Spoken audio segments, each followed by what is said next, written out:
Buksan natin yung ano mga lods. Yun, may tulo lods. May bara na siguro yan lods. Yung kanyang filter. Yung dito sa ating halaman lods.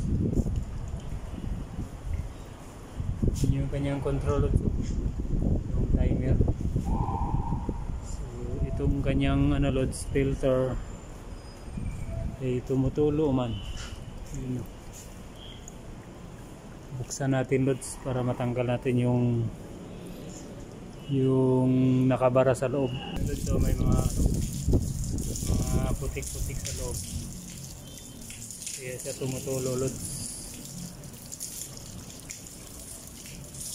Filter tagasala ng dumi. Marami siyang dumi na nasala kaya harang na doon sa kanyang filter kaya tumutulo. Balik na natin lods. Okay na lods, wala nang tulo lods.